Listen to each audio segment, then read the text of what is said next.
Yeah. Okay, I think I'll begin now then. Welcome to everybody. My name is David Lay, and I have been associated with the Graduate and Faculty Christian Forum since the late 1980s when it started. This is a group that seeks to bring issues of faith and scholarship together in a forum that is a safe place for any who want to share ideas across that divide. Um, I've been reminded to ask you all, those that I can see on the screen, I think have muted um, your speakers, but please remember to do that because occasionally we do hear crashing sounds in the background and we're never quite sure where they've come from. So make sure if there are crashing sounds around you, or children crying, indeed, that that's something you enjoy yourself, but not don't share with all of us. Well, today a big topic. John is speaking on international authoritarian challenges to democracy, and it's my pleasure to say a few words of welcome to him and to tell you something about him. John actually is back by popular request. It's only a few years since you spoke to us last, John, and it's very good of you to do it again, and certainly on an issue of tremendous relevance. John is the Taylor Professor of Politics at the University of Virginia. He's the author of a number of books, and most recently, a book called The Ecology of Nations. This is an award-winning book which came out in 2023. If I give you the titles of a couple of his other books, you'll get a sense of his sphere of expertise. The Clash of Ideas in World Politics, that was one book, and another, Liberal Peace, Liberal War. And I think of particular interest to us, he was co-editor of a book called Religion, the Enlightenment, and the New Global Order, which seems to me a rather immodest task to take on each of those three in one whole book, John. Quite a synthesis, I imagine. It was an edited volume, so that's how we got Yes. away with it. Um, John has also reached out to more popular sources. So outside his particular field in international politics, he's also published in such sources as the Christian Scholars Review and the New York Times and the Washington Post. So I see I really should have talked in terms of a public intellectual who is addressing us today. Um, John has been very involved in Christian circuits in the US and has played a role in a number of them, including the Consortium of Christian Study Centers. So those of us from the Vancouver area will also recognize him from Regent College, where he has spoken, and Vancouver is where John spends summers. So many of us have the opportunity to see him and his family during that period. Anyway, John, that's enough from me. Thank you so much again, and we look forward now to your presentation. Thank you very much, David. It's so good to join you at this from the East Coast. I'm in Charlottesville, Virginia. This is a picture of we call it the lawn on my campus. That's a building designed by Thomas Jefferson, author of the Declaration of Independence. And so that loosely relates to some things I'm going to talk about today. I do want to echo what David said. I enjoyed speaking to this group. I think it's almost exactly 5 years ago during the pandemic. And I'll repeat or paraphrase what I said then, which is it's a special privilege to speak to this group because my father-in-law was the late Phil Hill, who was deeply involved with this group and brought me to a lecture, and I think it was by Professor Glenn Tinder from Boston College, a political theorist. Sorry, from University of Massachusetts, Boston, in the early to mid 90s. And I still remember, I'm having trouble piecing the details, but I remember it coming to it on the UBC campus vividly and being Yeah. so encouraged by it. And it's again lovely to join you in this way. Um, I'm going to share my screen. No, that's not. Just a moment here. Share. I think this is what I want to share. Yeah. Continue to share. Can everyone see this? Yes. Yeah, the world turning back and forth, which is an unsettling image. It's let's blame Microsoft for this one, but yeah, so the title is consistent with what David said, China, Russia, and democracy in the world. So I'm talking about this because I thought a lot about the role of these authoritarian great powers in the future of democracy in our world. This comes out of the book that David referred to, The Ecology of Nations. I have plenty to say in that book about my own country, the United States, as well. But today I'm going to talk mainly about China, a bit about Russia. This is because often in certainly journalistic treatments of world politics today, there's a sort of presumption that the rise and the power and the exertions of China, the influence of China and of Russia, somehow or through various means bode ill for the future of democracy in the world in general. And there's an intuition lots of people have that that's probably right, but it's not completely clear how that works. In other words, other than the obvious case that Russia is jeopardizing Ukrainian democracy through its invasion and ongoing war, are there other ways in which these countries are setting democracy back in other countries or more generally? And in some cases, the answer is not really. In some cases, I think the answer is probably so. So I'm going to talk about that today. So let me proceed. Let's see. There we are. So I want to start by talking, just defining liberal democracy for the record. I don't do anything eccentric here, I don't think. But a liberal democracy is what I take to be a hybrid regime. There's a modifier liberal and the noun democracy. By liberal, we normally mean a regime that upholds individual rights over against the state and society. Familiar list: freedom of religion, freedom of speech, of assembly, the right to a fair trial, etc. This is common to most countries that we call liberal democracies in the world, regardless of whether they're parliamentary or presidential systems. Liberalism is usually tied in this context to constitutionalism or the rule of law. You can have constitutionalism that is not liberal.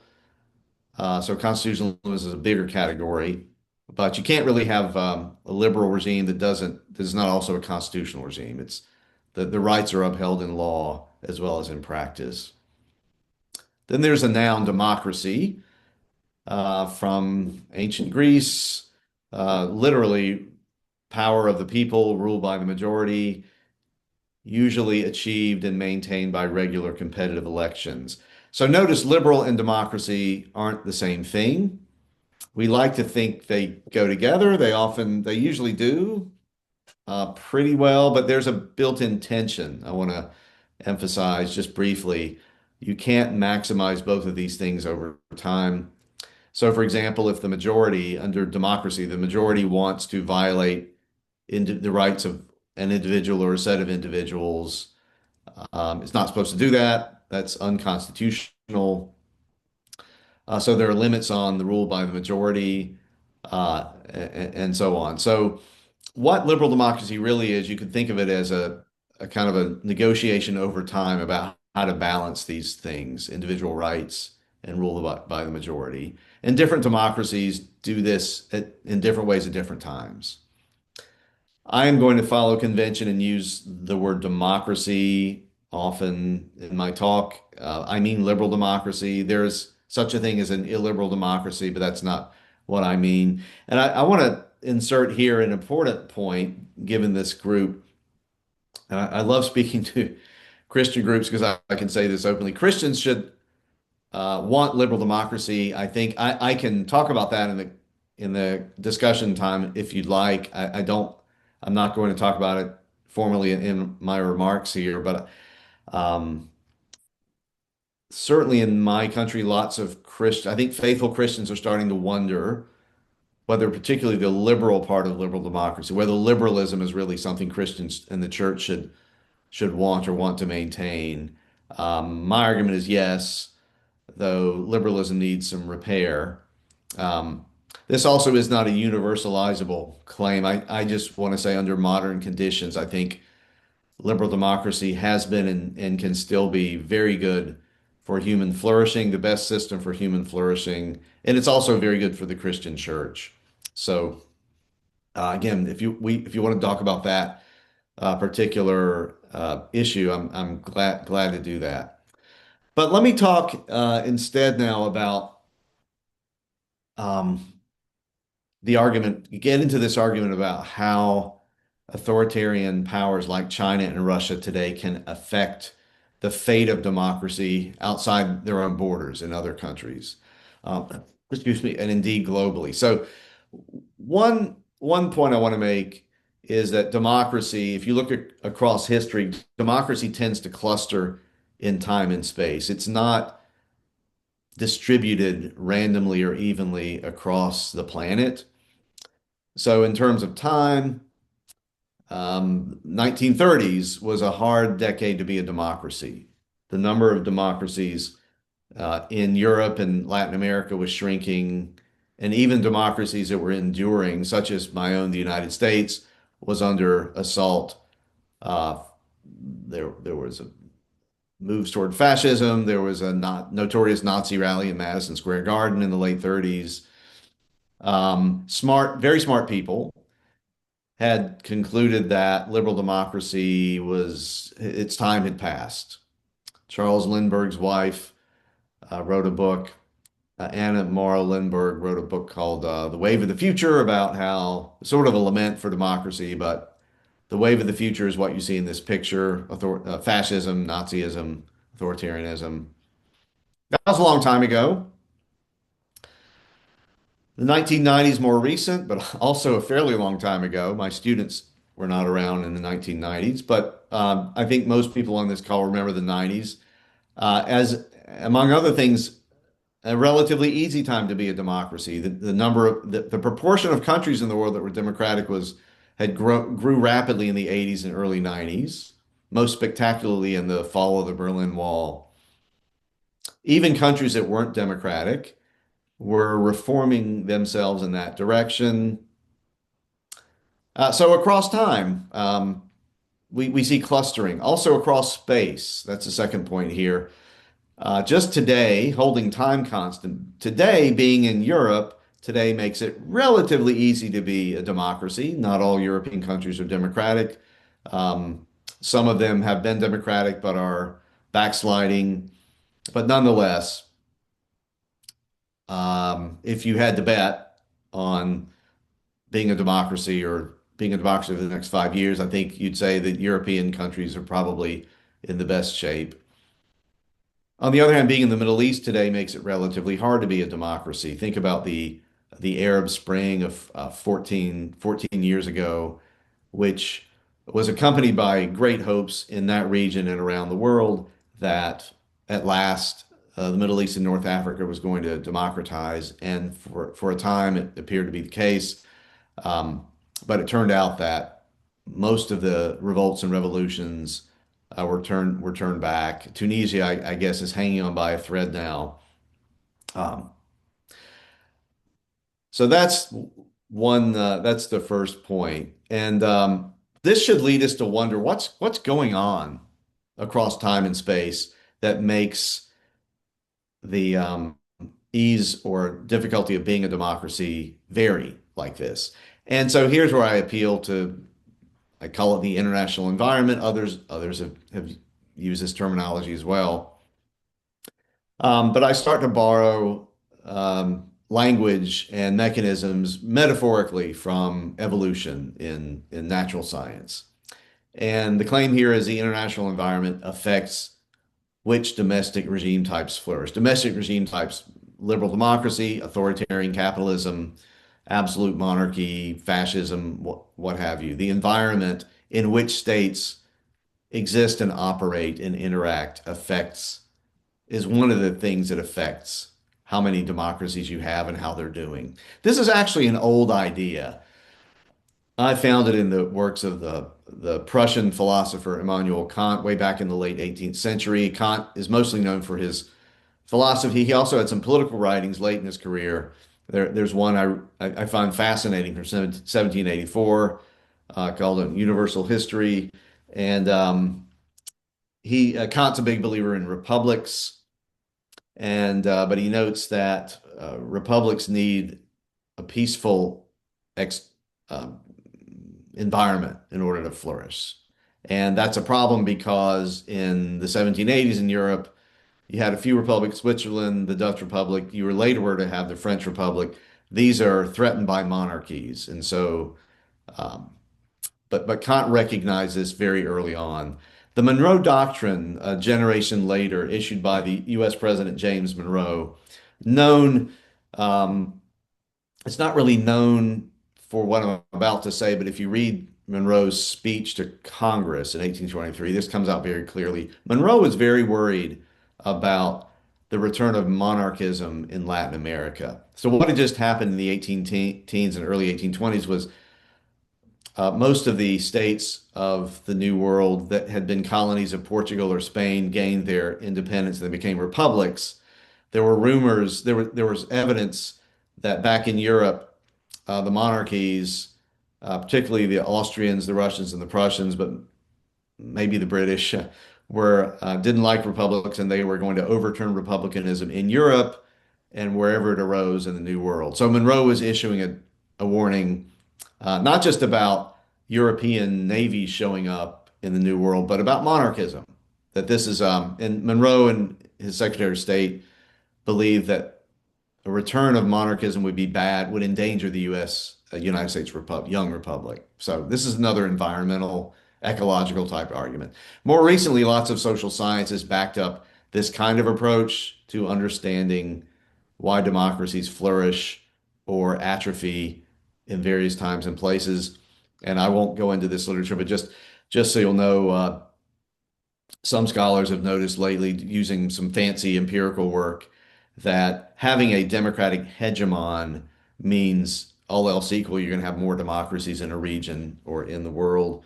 Another finding that's held up pretty well is if the democracies you have in the world are exhibiting high economic growth, relatively high, relative to the authoritarian countries, you find more and more countries becoming democratic. They want that economic growth. Um, and finally, robust finding is that economic interdependence among democracies makes for more democracies. Again, other countries are watching this. They want a piece of the action, and so they become democratic. And so these are all ecological or environmental things that happen outside a country that make it easier for it to become and more likely for it to become a democracy. So a little more specifically, when I talk about the international environment, what exactly does that mean? That seems like it could mean anything. So I uh, really break it into three elements. One is the balance of power among regime types. But by that, I just mean how many democracies in any given time are in the world, how many are in your region, how powerful are they? That can make a big difference. A second element of the environment is international rules, institutions, and norms. And these can be biased. In fact, I argue they're always biased. Let me back up and say the international institutional order that the United States and its democratic allies, including Canada, Britain, set up after the Second World War, we normally think of as tools to foster international cooperation for mutual benefit. And they certainly were intended that way. But they also were biased and in favor of liberal democracies and market economies, and deliberately so. And so if you have a state-run economy, if you're the Soviet Union and it's 1948 and you're invited to join the International Monetary Fund or the Marshall Plan, um, you're going to smell a rat. And this is what Stalin did. He said these are essentially when the United States invited the Soviets in and their allies, Stalin made them all say no because realized this would be pressing them to become more market-based economies and so on. The third element of the international environment is information. It's really information about the efficacy of democracy vis-a-vis other regime types. So, how prosperous, how secure, how stable are democracies relative to autocracies at any given moment? That also affects how many democracies you're going to have, whether elites in countries want to give democracy a try or not. However, so far I'm sounding like states are passive in the face of the international environment. They simply respond to the selection logic of the environment they're in. And that is not the case, certainly with what people in my field call great powers. So, great powers are countries right now, the United States and China are the two obvious ones. These are the countries with the lion's share of military power, of wealth. They're able to affect the world more than other states are. And you find if you look at history over the decades, great powers actually use their power and influence and their money to try to affect the shape of the international environment. So there's a back and forth movement. And here I'll tell this quick story. And if you were, I'm pretty sure I told this story 5 years ago. So if you're on that call, this beaver might look familiar. The analogy is with in the natural realm, we ask, why are beavers long-toothed? And the just so story that evolutionary biology tells is long teeth were a mutation in beavers. Beavers once had short teeth, but long teeth granted the beavers that had them the ability to chop down trees and build dams. This in turn enabled them to trap more food and to hide from predators better. So long teeth in effect gave the beavers that had them a survival and therefore a reproductive advantage over short-toothed beavers. And so over time, you find populations of beavers all have long teeth and the short-toothed beavers all but disappear. So what's happened in this little story? The beavers are not at least the long-tooth beavers are not passive in the face of an environment. They actually are shaping the environment and changing the traits that the environment selects for. By chopping down the trees, they're modifying their environment. And um, so this is a story of interaction between agents and the environment. And some scientists call this ecosystem engineering. I like that term. I think it's a nice term to use in my subject matter, international relations. Great powers, in other words, can be like beavers.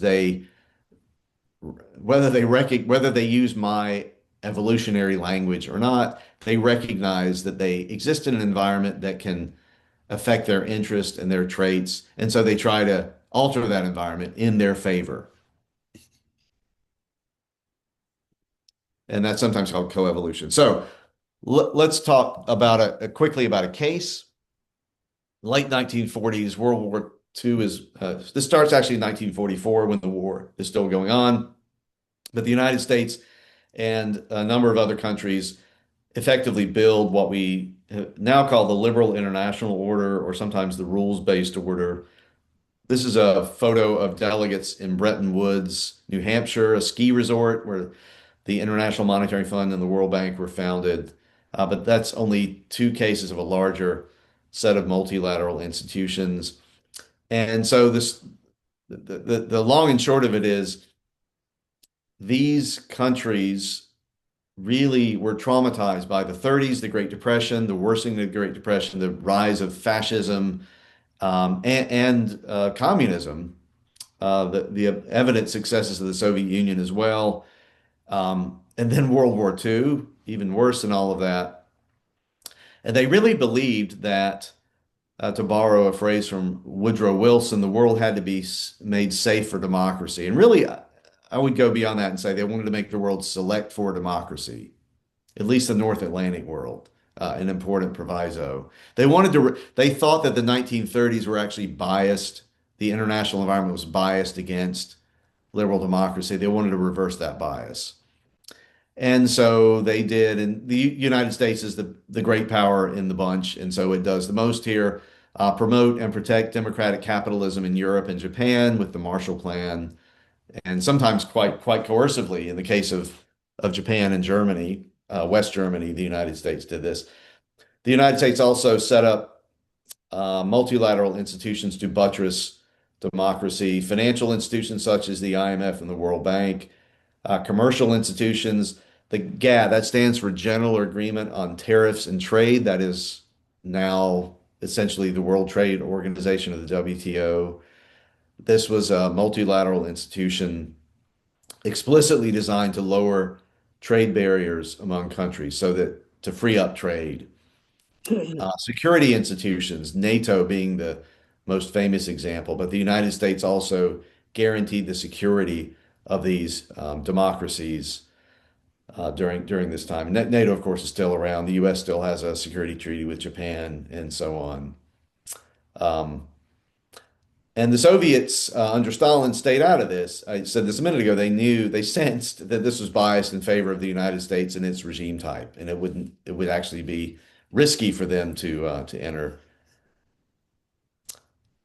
So what was a result of this? Well, by and large, the big picture was it was a success. This is a photo of in November 1989, the Berlin Wall coming down. The international environment in evolutionary terms did, roughly speaking, select for democracy. Democracy was preserved in the wealthy states that were the main parties to this ecosystem. Lots of hypocrisy. The U.S. in particular, um, in practice, certainly was not interested in promoting electoral liberal democracy in what we then call the third world. The great fear in Washington among Republicans and Democrats alike was that democracy in some places, Latin America, Asia, Africa, would be more likely to usher in pro-Soviet or Soviet-leaning governments, and that's something we can talk about as well. Um, but in the mid to late 70s, democracy began to spread into Southern Europe and Latin America. Samuel Huntington called this the third wave. In the 1980s, China and the Soviet Union began to liberalize, adopt some elements of the liberal program. And in the 1990s, it really appeared that to some, this was the end of capital H history, that liberal democracy had won. There was no other alternative. Everyone knew it. And so the world was going to be a fundamentally different place. So success, but of course that was as I said a minute ago, that was a long time ago.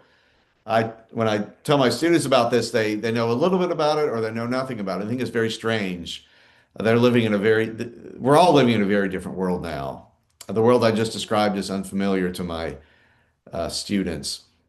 So often the shift is traced to 2008, the so-called financial meltdown, but wherever you trace it to, I make the argument that part of what's gone wrong, part of why we're seeing a democratic recession, or at least a stagnation in democracy in many countries and backsliding in lots of countries, has to do with changes in this same international environment. They're now working against democracy.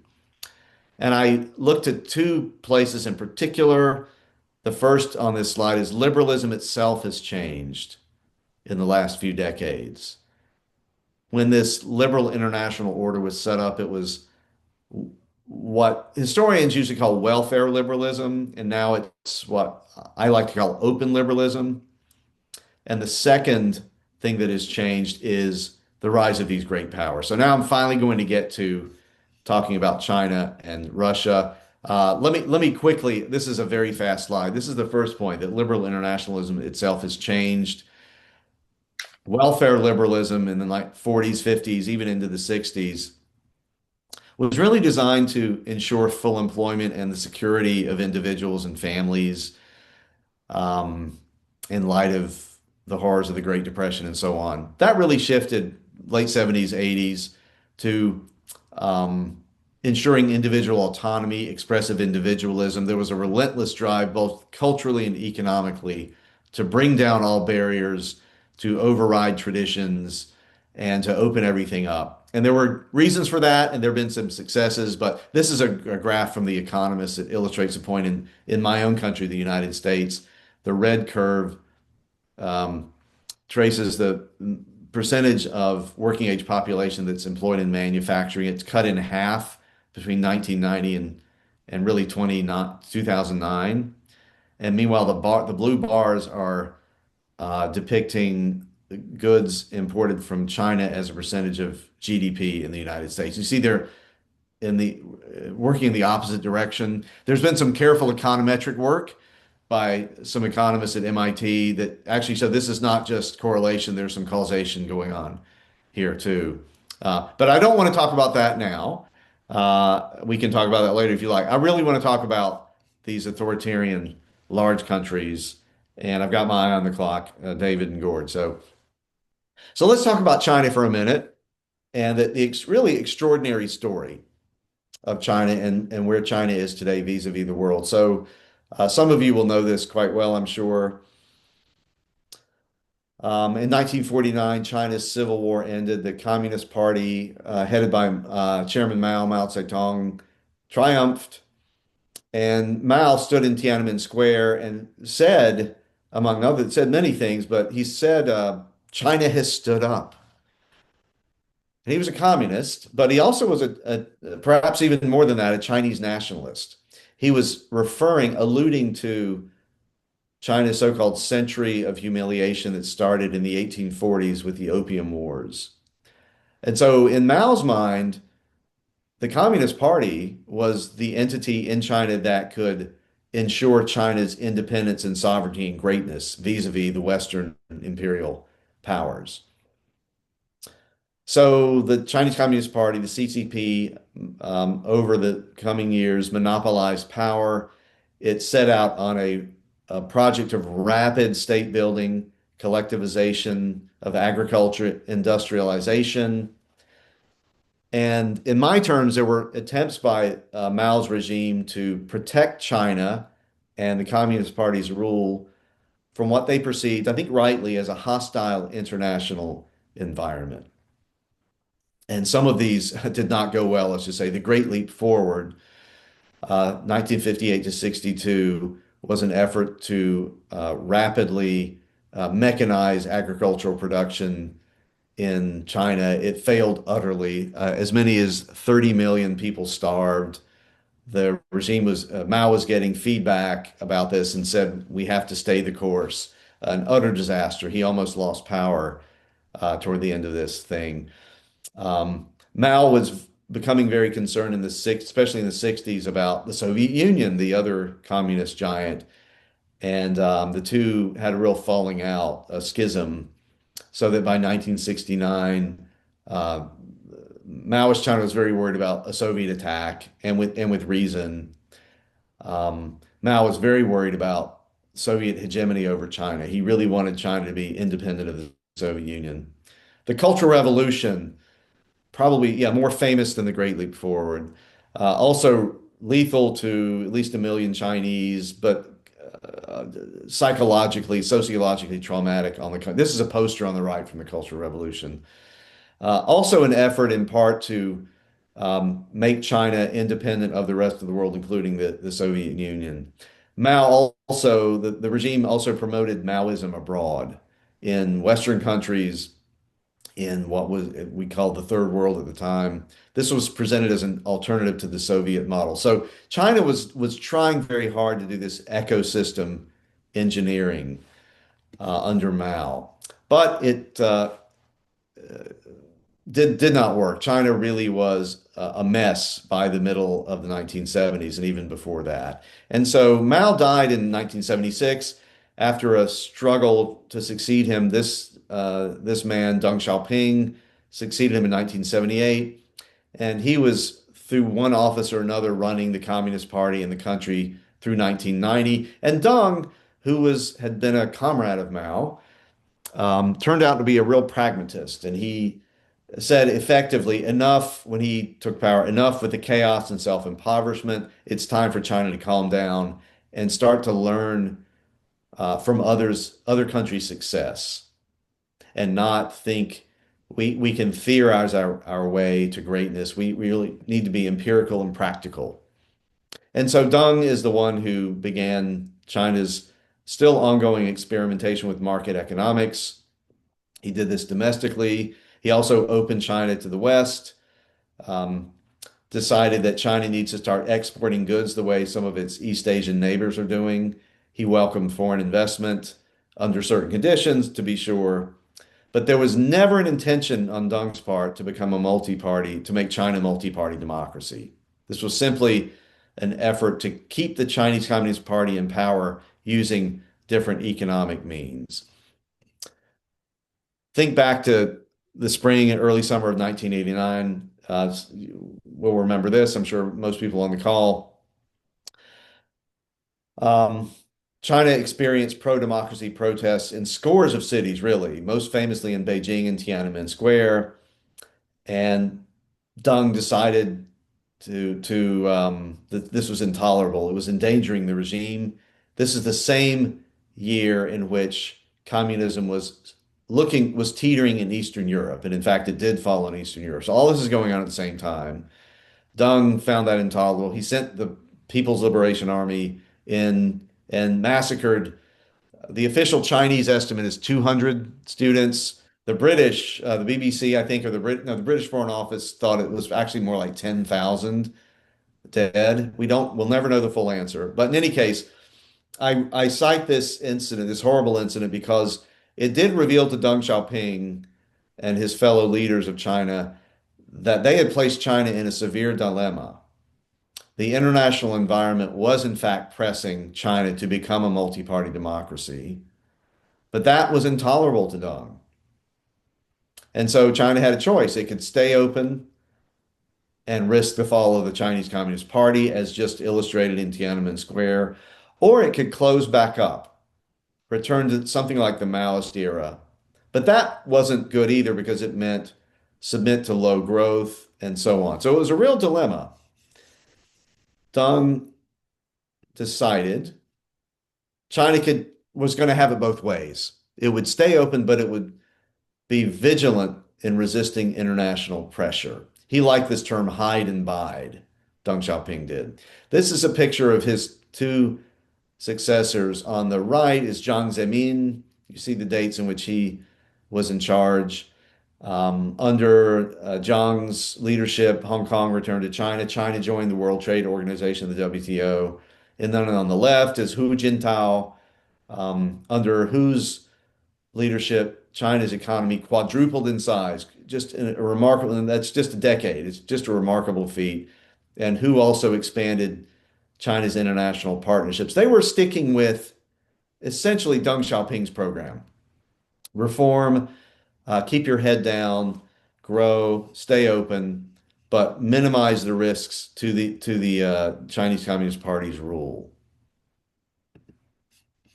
In 2012, the current leader, Xi Jinping, took power. He's now in his third term, and Xi decided enough of this hide and bide. It is time. China has reached the point where it can go out and, in my terms, the ecological terms I use, make the international environment, stop selecting for liberal democracy, and maybe even make it select for authoritarian capitalism, China's own regime. And so I could talk at length about this, but I'll be brief. Under Xi Jinping, China has been attempting to alter some international rules and institutions and even discourse. So one thing China has worked very hard on with other authoritarian countries is to alter the way we even talk about human rights. So the predominant human rights discourse at the United Nations and in NGOs has been the things I mentioned before: liberal rights, individual rights, to a trial, to religion, to freedom of speech, and so on. China insists, along with other authoritarian countries, that before all of those things comes the right to development, the right to live in an independent country, things that the Chinese Communist Party is actually pretty good at. Those are human rights. And so China has organizes human rights meetings. It works at the United Nations to alter the content of documents and so on. China also has labored to change the way international trading agreements, the content of such agreements. So the Western countries, Japan and other liberal democracies, in recent years have liked international trade agreements that are not just about lowering trade barriers, but that are also about the rights of labor, about environmental standards, about transparency, government transparency. The Chinese Communist Party doesn't like any of this, and so they organize trading organizations, preferential trade agreements in their region that leave those things out by and large, and they're just about lowering trade barriers and not about how you run your, what sort of labor rights or environmental standards you practice. China also has really labored to alter the information environment in the world by telling its story. And Xi Jinping admonishes diplomats and journalists from China, tell China's story well, talk up China's successes. One project here was during and after COVID, the pandemic. China really did, as other countries did too, sort of propagandize how well it did, how much better it did than most of the democracies, especially the United States, in handling the pandemic.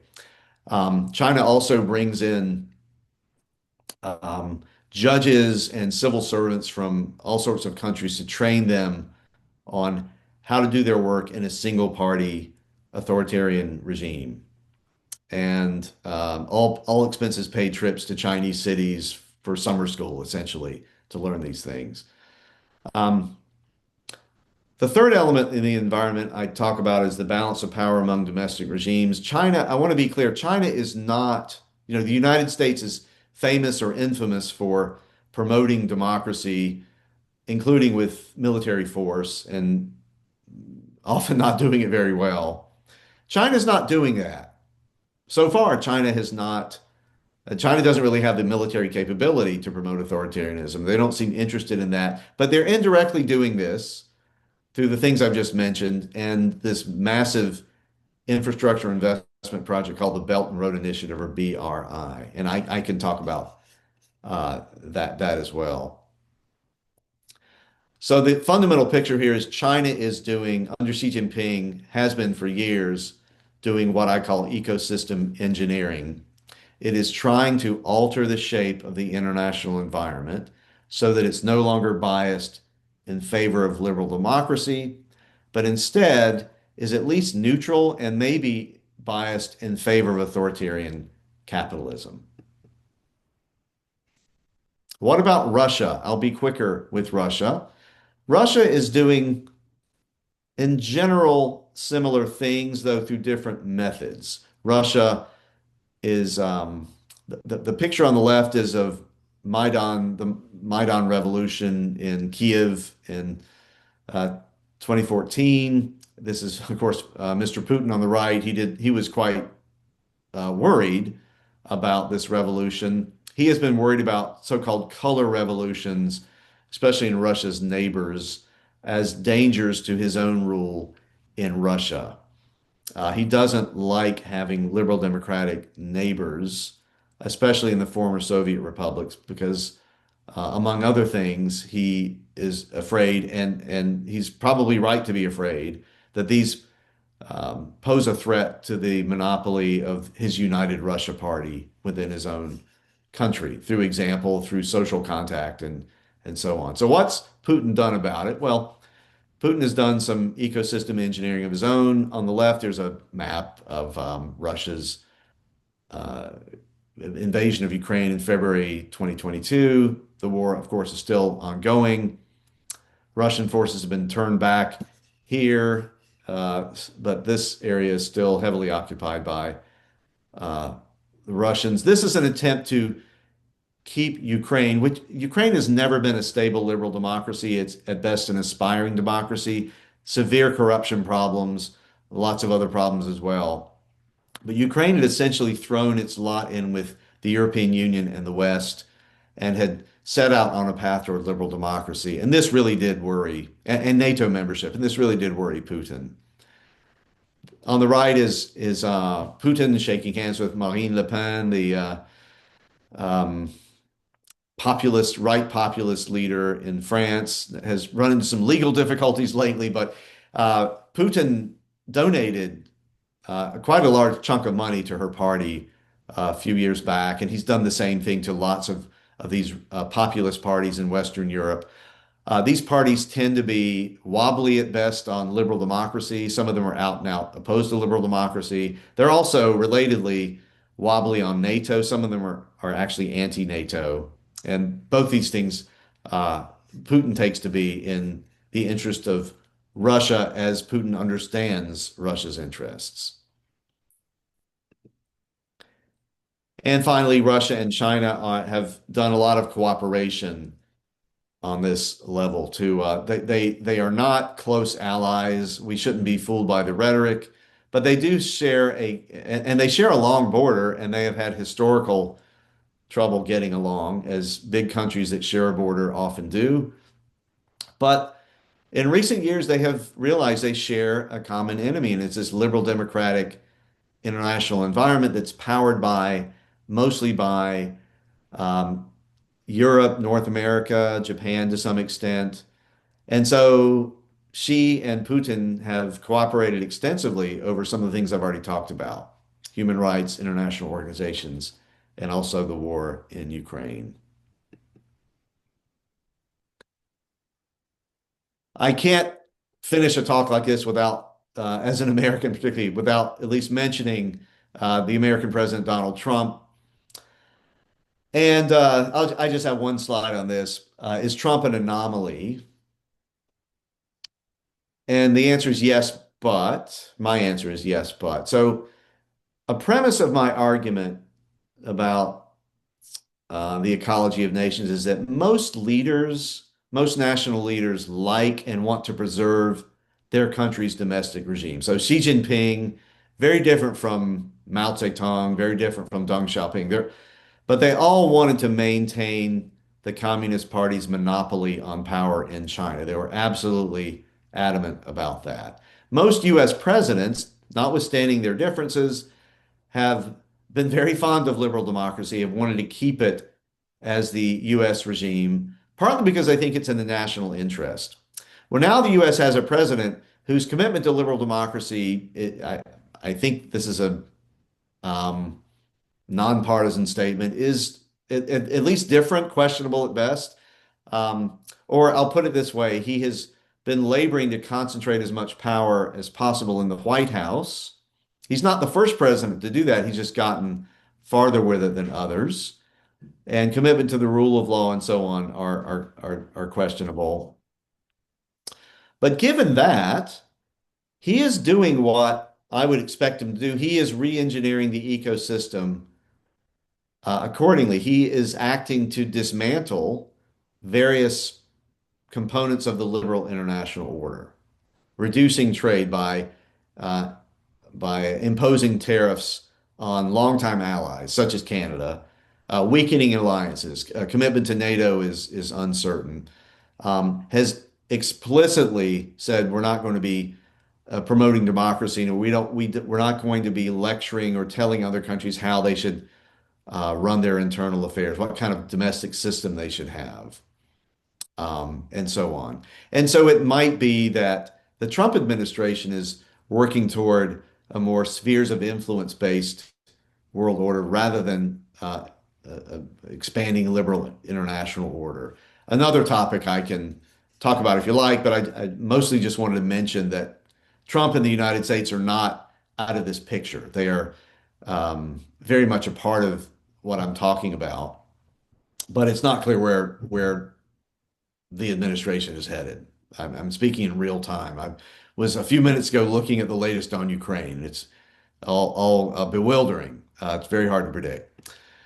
So my last slide is really about us as Christians, and I'll just say a few things on this. I think Christians and others who care about liberal democracy in the world, what can we do?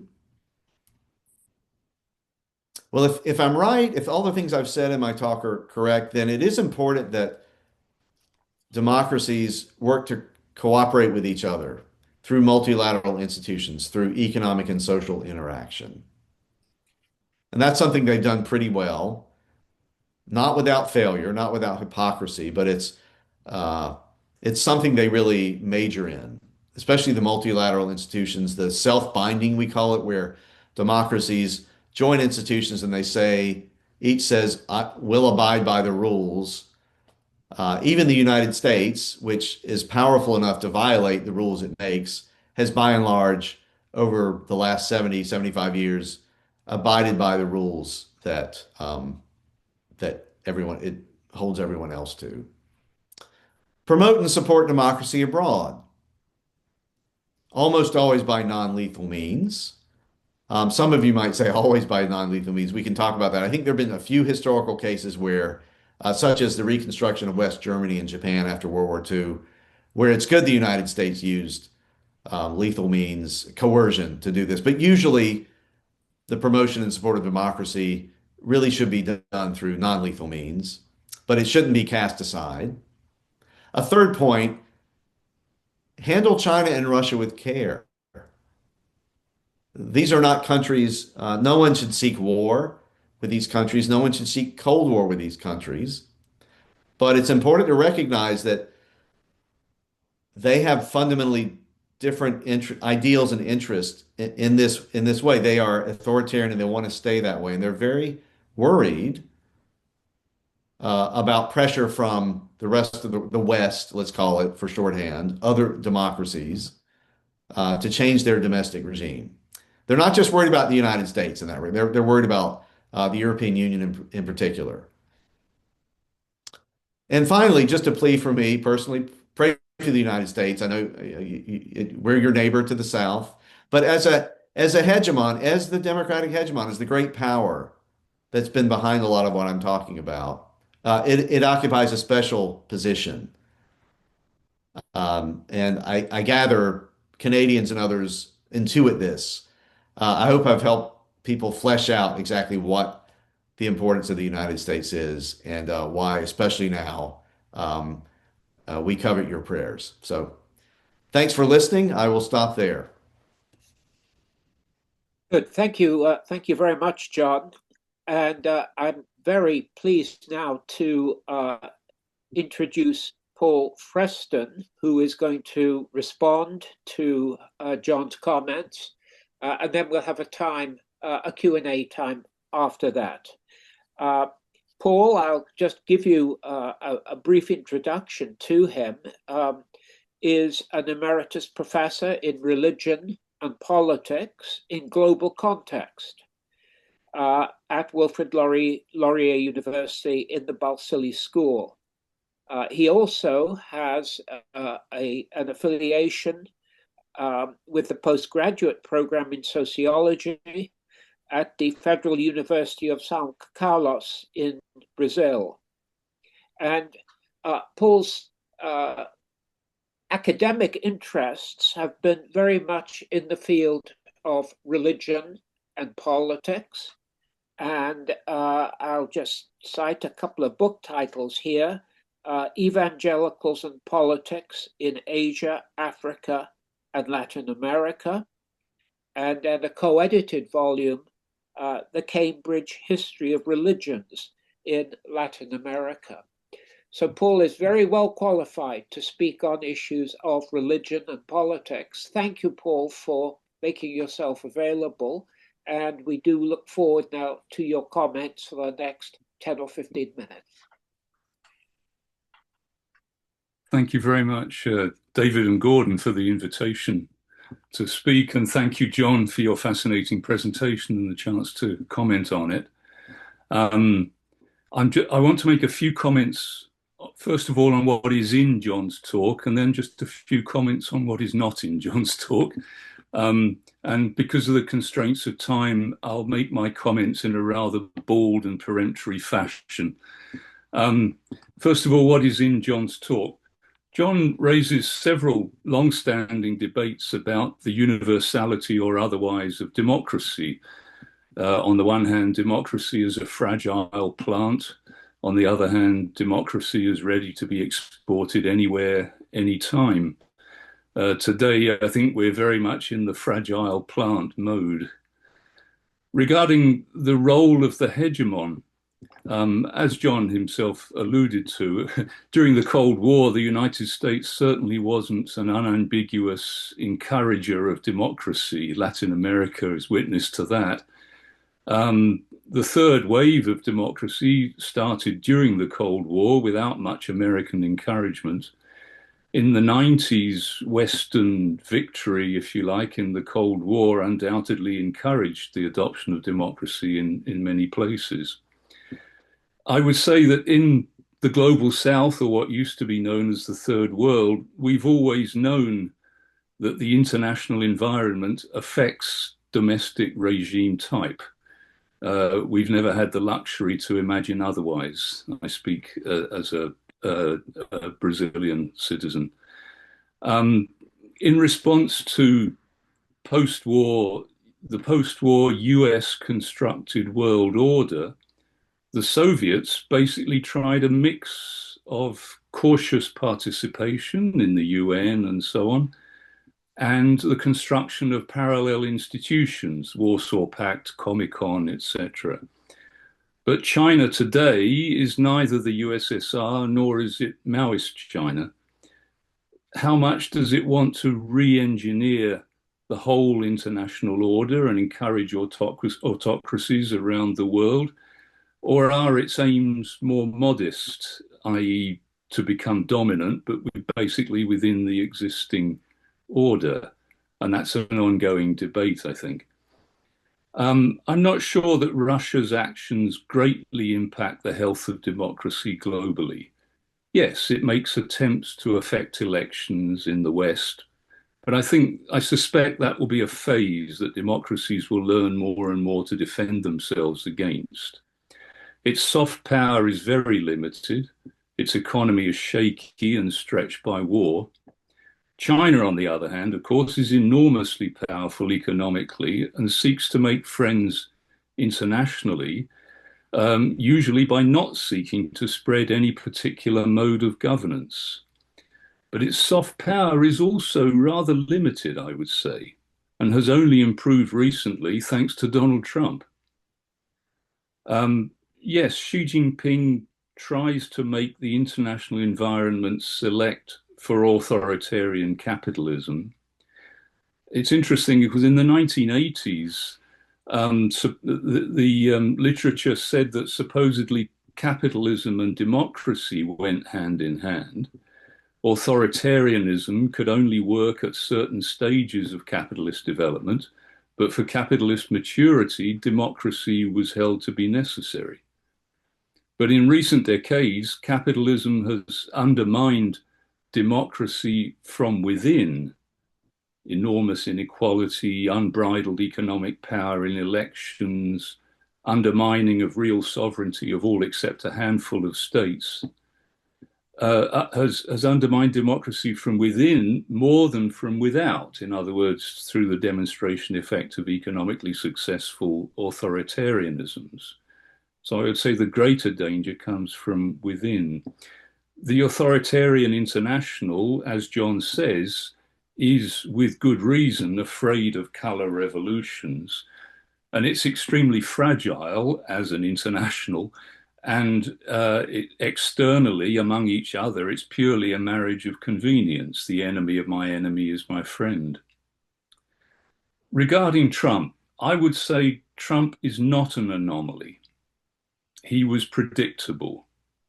When I taught graduate courses at the School of International Affairs, I would often tell my students, and this was before Trump's first election, I would often tell them that the decline, that is relative decline, of course, of the United States as top dog, that the United States had probably reached top dog status around the turn of the century, just like Britain did around 1850 or 1860, and declined slowly thereafter. That the decline of the United States would be different from the decline of previous great powers, previous top dogs, if you like. And I foresaw an authoritarian, even possibly fascist type kicking against the pricks, to use a biblical phrase, as a reaction to the trauma of relative decline of a country which has such a world important idea of itself. The phrase, the last best hope of mankind, I think exemplifies that. And that makes its decline much more traumatic than the decline of Spain, of France, of Britain. Because if you do think you are the last best hope of mankind, you can't contemplate your own decline with equanimity. And so Trump, for me, has merely accelerated a process that I foresaw. And I think the phrase that it's not Levitsky, but I can't remember who this phrase is from, an author who says that you know that democracy is really in trouble when the would-be autocrat gets re-elected, not when he gets elected the first time, but when he gets re-elected. And Trump 2.0 is certainly confirming that idea. As an essentially reactionary figure, in my view, Trump is incapable of re-engineering the ecosystem. Trust in American leadership has been severely damaged for a long time, I think.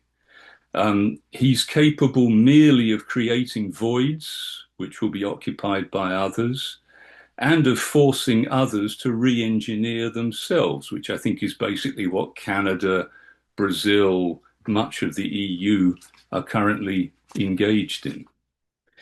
Now, just a few comments on what I think is missing, not because he had to say them, but which I think would be interesting to add for a group such as this. Neoliberalism, I think, was missing. Growing inequality, the immense power of corporate non-state actors and all the effect of that in undermining democracy, but also, of course, more a bit about Christianity. And I want to use that as a way of bringing Brazil in as well as bringing as a representative of the global South. Why is Brazil important in this debate? Well, the United States and Brazil are the two largest democracies, if we continue to call the United States a democracy. They're the two largest democracies that have Christian majorities in the population. So the postures of American and Brazilian Christians toward democracy would seem to be of considerable importance. And Brazilian Christianity lately has mimicked the American romance with authoritarianism with a 2-year time lag in a very uncanny way. The advantage that Brazil has is that it's had dictatorships before, once bitten, twice shy. It recognizes the signs. So it has some institutional guardrails and psychological guardrails, perhaps, which the United States doesn't have. Hence, Bolsonaro is in prison, Trump is in the White House. But while the threat to democracy in the United States is internal, the threat to democracy in Brazil is internal and external. Hence the vulnerability of Brazilian democracy in 2026, when there'll be a presidential election. The biggest threats to Brazilian democracy now come, on the one hand, from Brazilian evangelical Christians who, like white evangelical Christians in the United States, vote disproportionately for the would-be autocrat. And secondly, the second threat to Brazilian democracy is from the fact that Trump is back in power, which he wasn't in 2022, thank goodness. Otherwise, we would have had a different outcome. And Trump already has applied tariffs on Brazil for no good economic reason at all, purely because Brazil is a bad example, because it prosecuted Bolsonaro. It did to Bolsonaro what the United States should have done to Trump, and applied the Magnitsky law to several members of the Brazilian executive and judiciary, astonishingly. And Trump's presence, obviously, this time next year will embolden the would-be coup-mongers. And both Trump and Bolsonaro, over time, have become increasingly dependent on Christian, largely evangelical votes. So I would say, while the role of Christianity in the external challenge to democracy, that is from authoritarian countries, is somewhat nebulous, it's present in Russia, in the Russian Orthodox Church, but it's not really important in China, Turkey, Iran, etc. The role of Christianity in the internal challenge to democracy is very clear, especially in the United States, in Brazil, in Hungary, in Poland. So an agenda for concerned Christians, first of all, why, to be very clear about why Christians should defend democracy. And secondly, how to stimulate a democratic political culture among Christians. We don't have much time, but just very quickly, some hints at answers to those two items. Firstly, I would say Christian history. We could go back to the patristics, but if we just stick to modern times, of the major religions, Protestantism, of course, has the longest historical link with the development of democracy. Principles such as popular sovereignty, a broader suffrage, inalienable rights, religious freedom, and the non-confessional state found their first defenders among the dissident Protestants of the 17th century, the Baptists, the Levelers, and so on. They developed the idea that the Christian view of the state is that the state should not be Christian. And secondly, theological arguments for democracy, the democratizing implications that permeate the Bible, the grand biblical narrative which points to the fundamental value of democracy as a reflection both of Christian anthropology and of the character of God. As a famous phrase says, the human propensity to good makes democracy possible, and the human propensity to evil makes democracy necessary. In other words, I would say love of neighbor includes the defense of democracy. And secondly, there is what I would call Christian political reserve. We should be passionate about politics, but we shouldn't be as dogmatic about it as we want to be regarding the essence of the faith. Several reasons for that, which I don't have time to go into. But the conclusion is that in political questions, Christianity is characterized, or should be characterized, by a certain reserve, a non-dogmatism, an ample space for legitimate disagreement. And because of all that, we need democracy. While the liberal democracy is insufficient and always disappoints, it's still irreplaceable. Democracy doesn't exist to guarantee the victory of our side or of our vision of society. It exists to allow the ongoing defense of diverse projects for society, including our own. And finally, very briefly, a word about the Catholic Church. It's only really at Vatican II in the 1960s that the Catholic Church makes its peace with democracy. But then Catholicism becomes central in the so-called third wave of democratization.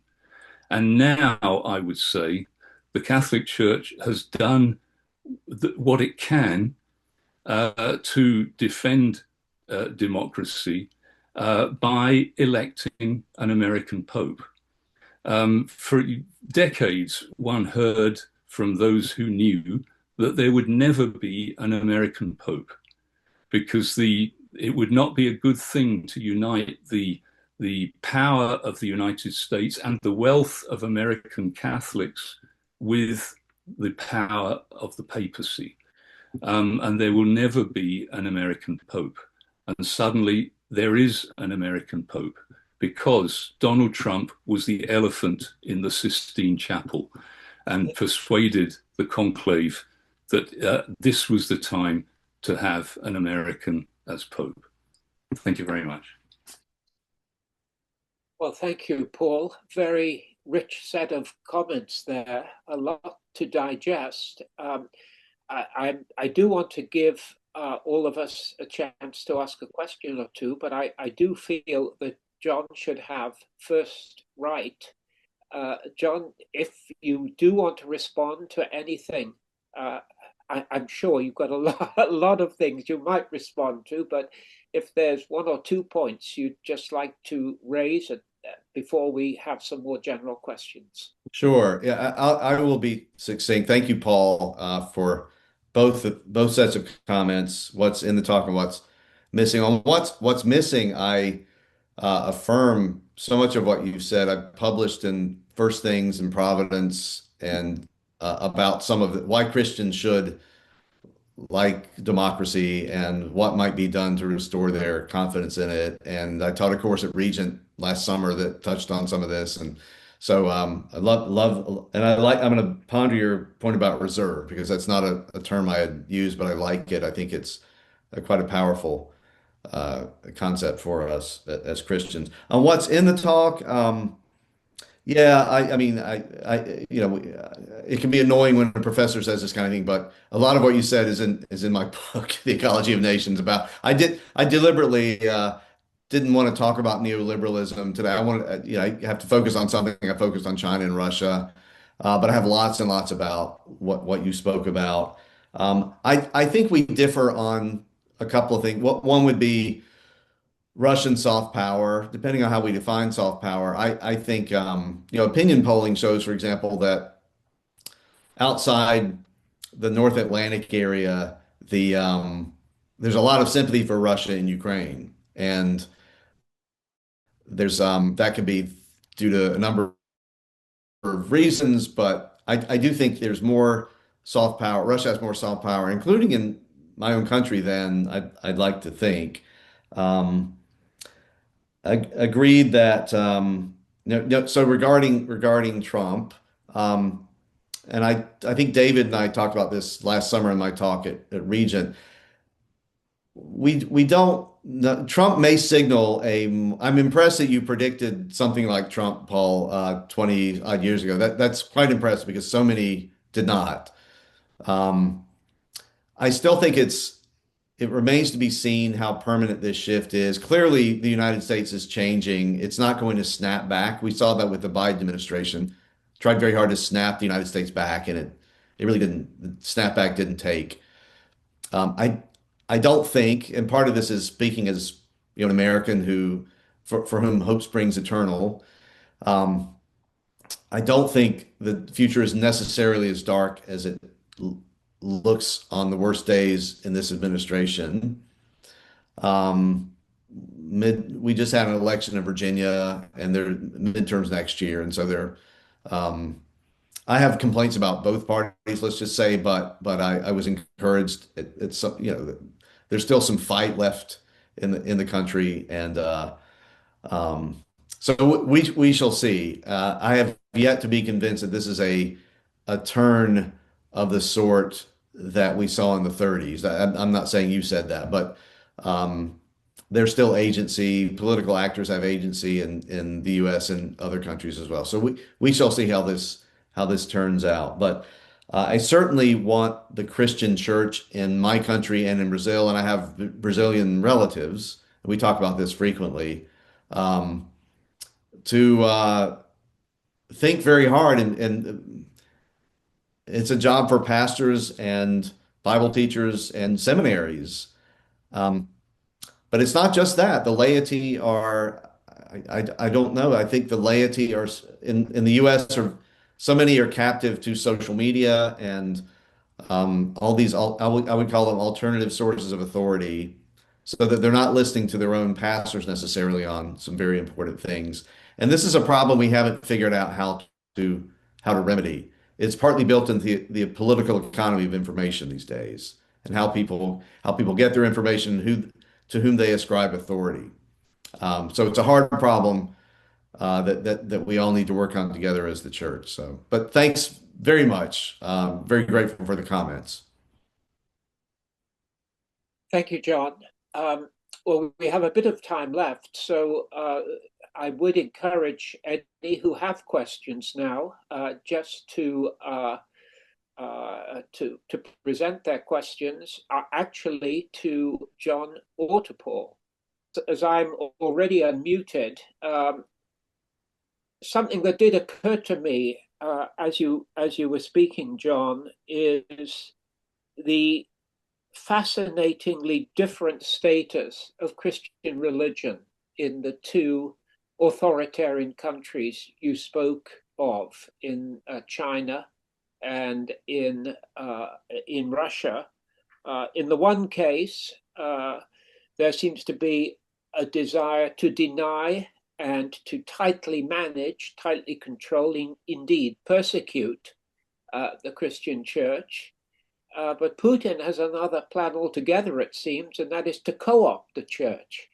Would you like to comment on those different models and what kind of opportunity for Christian agency there might be in these two places? Yeah, I will plead. My understanding is a little bit more anecdotal and journalistic there. I don't focus, and so I'd love to hear what Paul is a religion and politics scholar, but I'll just open. I'll have a couple of things to say. I take Russia as employing what we in political theory you could call a Hobbesian solution to the problem of the church state. That is to say, the state just takes over the church as far as it can.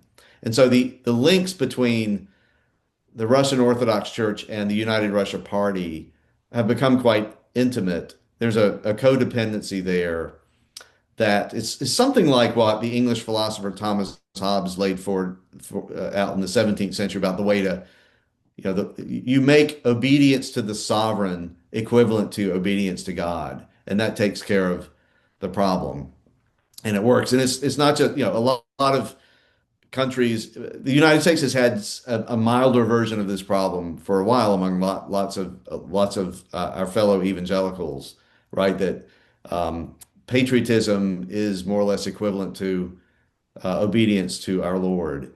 But Russia has taken it to a new level. China's version is quite different. I'll just give you a quick conversation I had about 13, 15 years ago in Shanghai with a journalist, a Christian journalist from the West.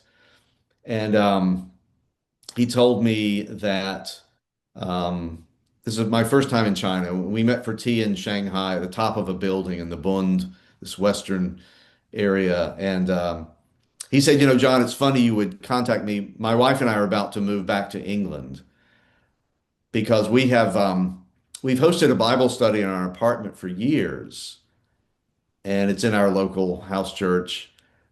The other night at about 11 p.m., there was a knock on the door, and it was two policemen. This is in Shanghai, and they said, "Good evening. We noticed that your Bible study has grown to about 20 people. We think that it would be a good idea if you divided into two Bible studies. Have a good evening." And they left. And so this reporter said, he had an outstanding job offer from a prestigious Western publication, and so he said that's sort of the knock on the door was the writing on the wall that they should probably leave. But he explained to me, and I've read lots of literature on this too. The Chinese Communist Party is not trying to get rid of Christianity; it is trying to contain it. It sees certain social virtues to having Christians in society. He says Christians tend to pay their taxes. They're not revolutionary. They're peaceful people. They're good citizens. The problem is when they gather in large numbers, that's a threat. And this is true of not just Christians, any group that's independent of the party gets scared of. And so hence the advice to divide your Bible study into two groups of 10 rather than a single group of 20. 20 is already getting dangerous. So it's a different model of how an authoritarian state handles religion, not just Christianity, but other um, religious groups. And Christians are, the church is, we have lots of anecdotes. I don't know that we have reliable data on the strength of the churches in China, you know, um, but God is allowing the church to flourish in a particular way under that very repressive environment. I would almost say the threat in Russia might be greater because the state is inviting the church in to become intimate with it. In China, it's persecuted, but it's allowed in small numbers to do its thing. So that's how I read it, David. Yes, thank you. Paul, did you want to add anything? Beg your pardon. Just to add that a phrase I heard in China, which is not even from the communist era, it's from the imperial era, but was told to me along the lines that basically the Communist Party nowadays has reverted to that traditional imperial policy, which is the state is the master, religion is the servant.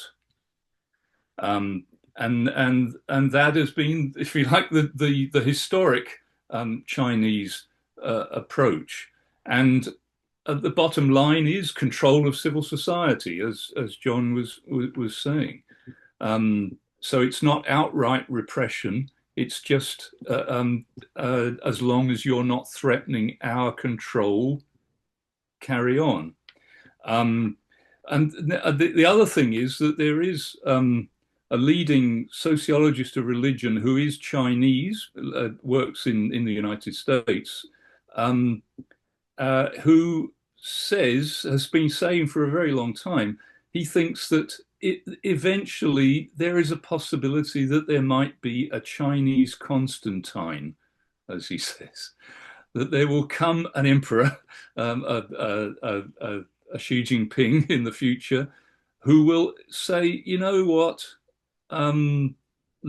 like Constantine did, not make Christianity the official religion or anything like that, but legalize it and favor it in various ways, which of course would be a real turn up for the book. So who knows what the future of China will bring.